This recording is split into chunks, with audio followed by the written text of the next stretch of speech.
પંચમહાલ જિલ્લામાં ઘોઘંબા તાલુકાના ચાટી ગ્રામ પંચાયતમાં જલ જીવન મિશન અંતર્ગત નળ સે જળ યોજના હેઠળ ખૂબ જ મોટા પ્રમાણમાં ભ્રષ્ટાચાર થયો હોય એવું લાગી રહ્યું છે।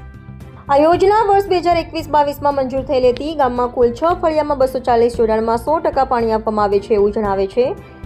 પરંતુ આ ગામ લોકોને અત્યાર સુધી લાભ મળેલ નથી। ગામમાં કોઈ પણ ઘરે નળ લાગેલા નથી। આ બાબતે પાણી પુરવઠા વિભાગના અધિકારીઓ તેમજ તલાટી કમ મંત્રીશ્રી સાથે તારીખ 5/10/2025ના રોજ સ્થળ મુલાકાત લેવામાં આવી હતી, જેમાં ગામના વાલ્મીકી સમાજના લોકો દ્વારા ઉગ્ર રીતે દેખાવ કરવામાં આવેલ। અધિકારીશ્રી દ્વારા 15 દિવસમાં પાણી ચાલુ કરવા જણાવ્યું હતું।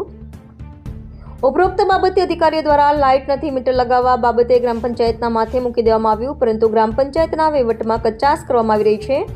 બહાના બનાવી ગામ લોકોને પાણી વિહોણા કર્યા છે। ગામમાં પાણી પુરવઠા વિભાગ દ્વારા ઘર ઘર નળ સુધી ચાલુ જ નથી તો સંપમાં પાણી કેમ ચાલુ કરે છે? મુખ્ય સંપ બોરગામથી પાઇપલાઇન દ્વારા રોજે રોજ સંપમાં પાણી ભરાઈ જાય છે અને કેટલાક ક્યુસેક પાણીનો બગાડ થઈ રહ્યો છે। આ બાબતે પંચાયત અજાણ હોય એમ લાગી રહ્યું છે। તારીખ 24/11/2025ના રોજ પાણી પુરવઠા અધિકારીશ્રી સાથે વાત કરતા એઓ પંચાયતના માથે મૂકી દીધા હતા। લોકોની એક જ માંગ છે, પાણી ચાલુ કરાવો।